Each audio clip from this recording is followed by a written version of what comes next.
Morning, church. I trust that you are well. Um, Brother Terry, thank you for praying for Bafana. I thought when you were saying that God is able, you're going to continue to say that He's able to stop all goals against them, but He didn't go there. Thank you for having me this morning.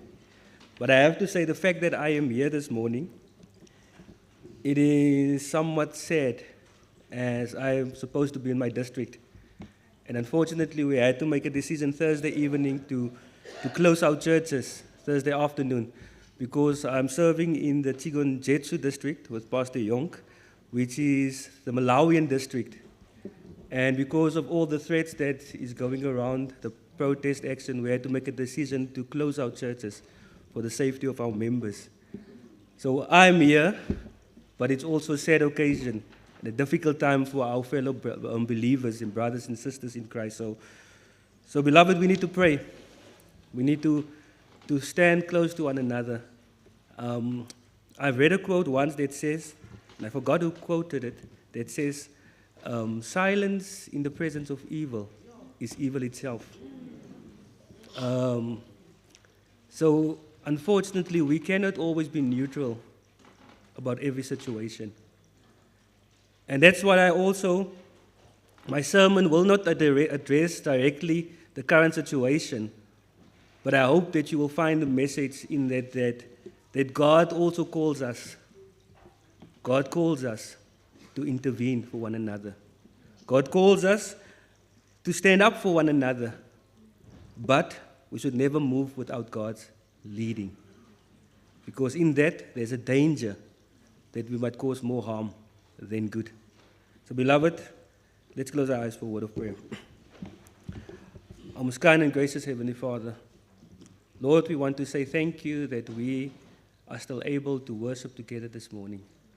But there are brothers and sisters, Lord, that's just in neighboring neighborhoods, Lord, who aren't able to worship to this morning because of the unrest, the threat of unrest. There are people who are threatened because of the disunity, Lord, that is created amongst us as people. So, Lord, we do not want to take this opportunity that we can listen to your word for granted. And we want to pray, Lord, that you will speak to us, that our minds will be open and our hearts, Lord, will be touched by your word. We pray this, Lord, in your wonderful name. Amen. There are seasons when suffering creates difficult questions. We pray, but the situation does not change. We cry, but the burden remains. In those moments, the deepest pain may be fear that we have been forgotten. We begin to ask, does God see what is happening? Does he hear my prayer?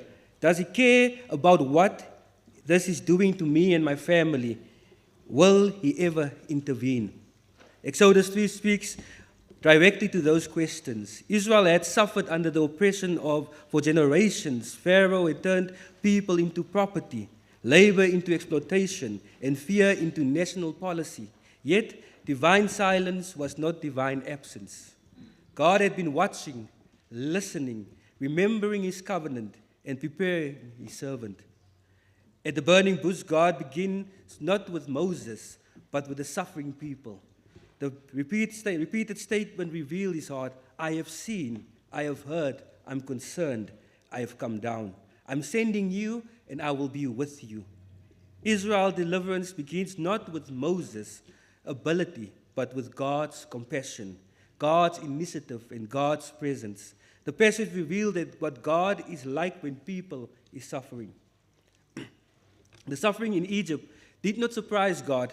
Long before Israel became a nation, God told Abraham that his descendants would live as strangers, be afflicted, and later be delivered. In Genesis 15, verse 13 to 14, records his promise that he would judge the oppressing nation and bring his people out. Egypt's cruelty was never beyond God's control. Pharaoh had power, but did not have the final word, and he could not cancel God's covenant. Moses was 80 years old when God spoke at Horeb. 40 years earlier, he had confronted injustice in his own strength timing and failed and fled to Midian. Another 40 years passed while tending sheep. Yet the wilderness was not wasted. While Israel waited for God prepared a deliverer. While Moses thought his opportunity had passed, God prepared him for his true calling. God delays are not always denials, beloved. Sometimes they are his workshop for preparation. Verse 7, I have indeed seen the misery of my people in Egypt. The first word of comfort is that God sees. The phrase, I have indeed seen, is empathetic. Israel's suffering had never been hidden from him. Pharaoh treated the Hebrews as faceless laborers, but God called them my people. Egypt measured them by the bricks they produced, but God identified them by the covenant relationship they possessed. God saw the exhausting labor, the wounds, the grief, the injustice. He also saw what no human observer could fully see, the fear behind closed doors. The parents worrying about their children, private discouragement, fading hope. His sight reached beyond the outward circumstances into the deepest place of human pain. Suffering often makes people feel invisible. Someone can sit in a crowded church and still feel unseen. A family can smile publicly while carrying private pain. Yet, human neglect does not mean divine neglect. Psalm 34 verse 15 says, the eyes of the Lord are on the righteous, and his ears are open to their cry. God does not watch as a detached spectator. He sees with covenant love and compassionate purpose. This truth is also the challenge to the church. We cannot worship the God who sees while deliberately ignoring suffering around us. Godly vision notices the oppressed, grieving, lonely, overlooked, and discouraged. To reflect God's character is to refuse to look away. I want to say that again. To reflect God's character is to refuse to look away. Verse 7 continues, he says, I have heard them crying out because of their slave drivers. God not only sees, he hears. Israel's cries rose from exhaustion, from fear, from grief, from helplessness. Some were carefully formed prayers. Others were groans. Others were tears and desperate words. God heard them all. He was not interested only in polished religious language. He heard the sound of suffering itself. The verse says that they cried because of their slave drivers. God understood the cause of their pain. He did not blame the oppressed for being oppressed or confuse the victim for the oppressor. He saw the injustice, identified those responsible, and understood what their actions were doing to his people. Our prayers may seem to rise no higher than the ceiling, but delayed intervention is not unheard prayer. Psalm 18 verse 6 declares, in my distress I called upon the Lord. He heard my voice from his temple. God hears public prayer and midnight whispers. He hears the parent praying for a child, the sick person longing for healing, and the discouraged soul was run out of words. Romans 8 assures us that the Spirit helps us when we do not know what to pray. Israel's cry did not immediately remove Pharaoh, but it was not wasted. Prayers is not an attempt to inform an ignorant God. It is the act of placing our need before the one who hears, the one who understands and acts according to his perfect wisdom.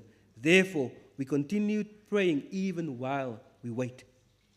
Verse 7 continues, he says, I'm concerned about their suffering. The NIV says, I'm concerned about their suffering. Other translations express the thought as, I know their sorrows. God does not merely possess information about suffering. He knows his people's pain, personally and compassionately. Their suffering touches his heart. There's this beautiful hymn, when I cry, not a hymn but a song. When I cry, he cries because God knows our pain. People may see a problem and remain emotionally detached, but God is not like that. His concern is covenant compassion. Isaiah 49 verse 15 says, compares it to a mother's love for a nursing child and adds, surely they may forget, yet I will not forget you. God knows not only the painful incident, but the accumulated weight, the disappointments, the wounds, the fears, and the strength required to simply continue. This truth became clear in Jesus Christ. We do not have a high priest who cannot sympathize with our weakness. Christ entered human experience and knew hunger. He knew rejection. He knew grief. He knew betrayal. He knew injustice. He knew physical suffering. And he knew death at the cross. God did not merely explain suffering from heaven. He entered it and carried sin's burdens for us. His concern is not vague religious slogans. It moves toward redemption. And then verse 8 and 9 continues. He says, so I've come down to rescue them and to bring them up out of that land into a good and spacious land. The word so is important. God has seen, God has heard and known, therefore he acts. Divine compassion, it is not passive emotion. I have come down to rescue them. He says, the God of heavens enters the situation of his people to break the power that holds them. Notice the two directions in verse 8. God comes down to bring his people up. He brings them out of slavery into a good and spacious land. Biblical deliverance is not merely escape from something. It is an entrance into what God has prepared. Israel is rescued for covenant fellowship, service, and worship. The rescue belongs to God. Moses will confront Pharaoh. Aaron will speak, and Israel will walk out. But God says, I have come down. I will rescue. I will bring them up. Human servants participate, but divine power accomplishes deliverance. This keeps us from despairing because we will feel weak and from boasting as though success came from us. God's method and timing may differ from ours. Israel wanted relief, but deliverance unfolded through Moses' calling, confrontation with Pharaoh, the Passover, the crossing of the sea. At times, matters appeared to worsen before freedom came. Yet, God was dismantling Egypt's claim over his people and revealing that Pharaoh was not sovereign. The ultimate fulfillment of I have come down is Jesus. The Word became flesh and dwelt amongst us. Christ entered our world, confronted sin and death, and accomplished a greater exodus to his death and resurrection. God may change our circumstances, strengthen us within them, and send help, open doors, expose injustice, or sustain us until appointed moment. We cannot prescribe his method, but we can trust the deliverer. Sometimes we prescribe how God must save us, but beloved, we must just be patient because God does his work in his way, which is the best way. So now, verse 8 says, so now go, I am sending you to Pharaoh to bring my people, the Israelites, out of Egypt. Verse 10 contains a surprising movement. God says, I have come down, and then tell Moses, now go. God's intervention does not make human obedience unnecessary. He often answers the cry of a suffering person by calling another person to act. Can I say that again? He often answers the cry of a suffering person by calling another person to act. The God who sees opens our eyes. The God who hears commands us to listen. The God who cares places his compassion within us. Moses is sent to Pharaoh, the most powerful man in Egypt. He has no army, no political office, or human guarantee of success. Yet he carries what Pharaoh does not have, the authority of God who has heard his people's cry. The assignment is greater than Moses' natural ability because the mission is meant to display God's power, not human greatness. This challenges a faith that wants only to receive comfort. You know, sometimes we become comfort as Christians, comfortable. We will only do things that is within our comfort zone. We don't like to go to the streets. We like to come to the church. We don't like to serve those who are homeless. We don't like to serve those who are displaced because it is outside of our comfort zone. We are grateful that God sees us, but are we willing to see others? We rejoice that He hears us, but will we hear the cries around us? Every believer can reflect God's heart through a call, a visit, food, prayer, encouragement, mentoring, generosity, or courageous truth. God often places extraordinary grace inside an ordinary willing servant. You don't have to be great, beloved. You don't have to be able to sing as the worship team in front, or pray as beautifully as Brother Terry, or speak as a powerful preacher. But God is able to do extraordinary work through an ordinary willing servant. Moses had once acted without God's commission and failed. Now he was sent by God. Zeal alone is not enough. Timing, calling, dependence, and obedience matters. The question is not only do I care, but what is God asking me to do, and will I do it His way? Let's continue into verse 11 and 12. Moses said, "Who am I?" And God said, "I will be with you." Moses responds, "Who am I?" He knows Pharaoh's power, remember his failure, and recognize the size of the task. His question reveals fear, inadequacy, and perhaps the damage of 40 years spent believing that his best opportunity had passed. And sometimes we limit ourselves, beloved, with what God can do through us, because we look at our own power, we look at our own failures, we look at our own past, and we tell ourselves that we are not able to do it. But when God calls, God enables. God qualifies those who are unqualified. So the only thing that we need to do, beloved, is to listen and to hear and to be obedient. God will use you. God does not answer by listing Moses' qualifications. He simply says, "I will be with you." Moses' palace training and knowledge of Egypt may have been useful, but they were not the foundation of the mission. The decisive issue was not the greatness of Moses, but the presence of God. This pattern runs throughout Scripture. Joshua hears, "As I was with Moses, so I will be with you." Jeremiah objects that he is too young, but God answers, "I am with you to deliver you." Jesus commissioned his disciples and concludes, "I am with you always, even to the end of the age." When God calls, He gives His presence. Our weakness does not disqualify us when it drives us to dependence. Self-sufficiency may be more dangerous than inadequacy. Moses' earlier confidence led him to act on his own strength.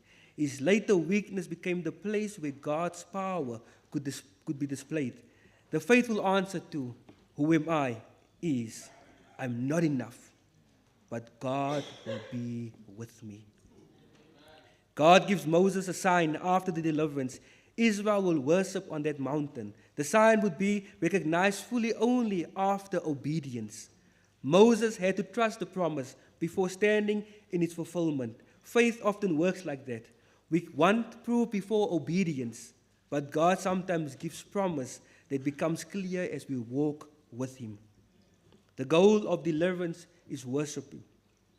Israel is not rescued merely to enjoy independence, but to belong to God and serve in His presence. Every deliverance should lead us back to the deliverer. The blessing must never become more important than God who gave it. The passage assures us that God acts, but the wider story reminds us that He acts in His time. Acts 7 verse 23 says, Moses was 40 years when he first visited his people. While Exodus 7 verse 7 says, he was 80 when he stood before Pharaoh. 40 years separated the first impulse from God's commission. Those years could have felt like a loss.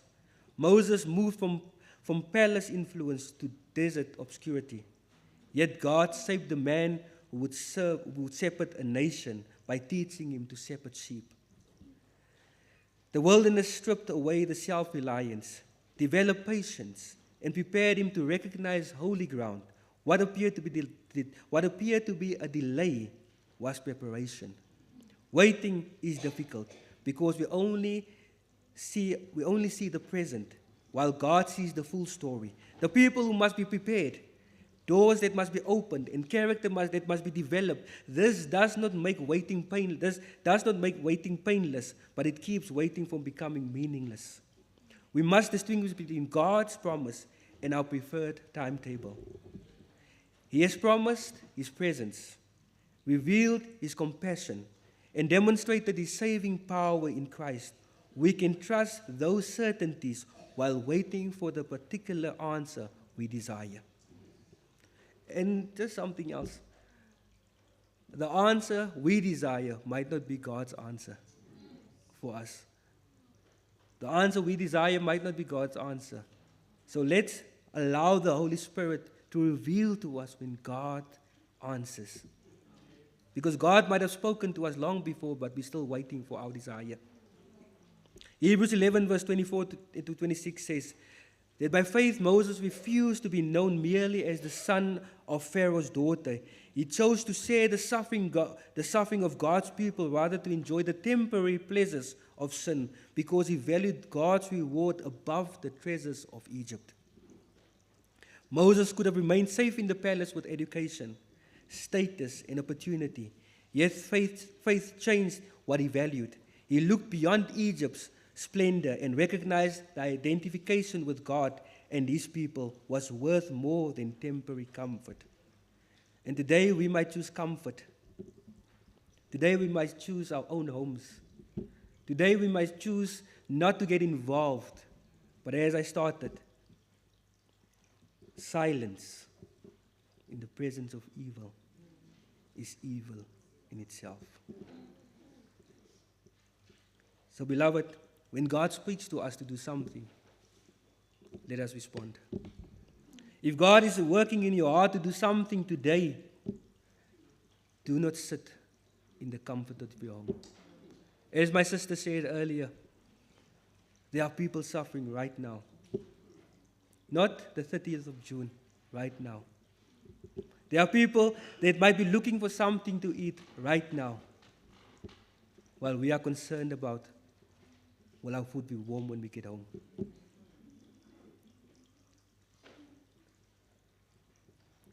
Mrs. White writes, Moses was fitted to take preeminence among the great of the earth.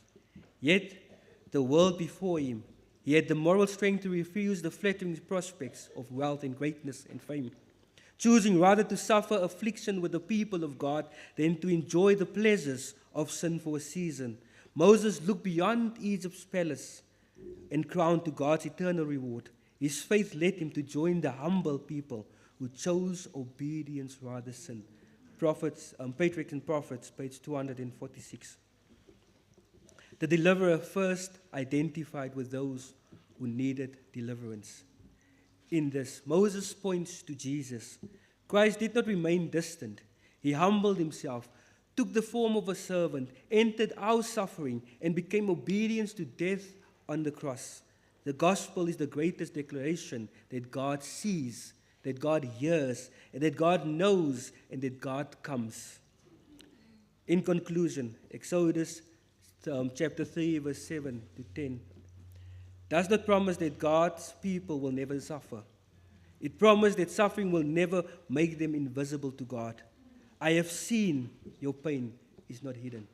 I have heard your prayer is not lost. I know your suffering is not misunderstood.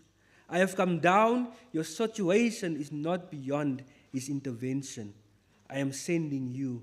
His compassion works to obedient people. I will be with you. You will not face His calling alone. Perhaps you are in an Egypt-like season, confined by circumstances you cannot control. You have prayed for a long time while the burden remains. Hear the word of the Lord. He has seen. He has heard. He knows. He is not indifferent, and he has not forgotten his covenant. Perhaps you are in the Midian season and believe your opportunity has passed. The God who found Moses in the wilderness still finds people in quiet places. Your years have not placed you beyond his call. Your failure is not greater than his grace, and your weakness is not stronger than his presence. Perhaps God is speaking to someone else's cry. You have noticed a need or become aware of an injustice. The God who says, I've come down, may also be saying, so now go. Ask for wisdom and courage, and allow him to use your voice, hands, influence, resources, and presence. When the question arises, who am I? Remember God's answer, I will be with you. The hope of Israel was not Moses, but the God who broke Egypt's power, opened the sea, and led the people forward. Our hope is the same faithful God, fully revealed in Jesus Christ. Therefore, wait in faith, pray without ceasing, and serve when God sends you. Do not measure God's concern by the speed of the answer. His presence is our greatest comfort, and his faithfulness our foundation. Jesus promises, surely I am with you always, to the very end of the age. God sees, beloved. God hears. God knows. God comes, and God sends you. God stays with you. Amen.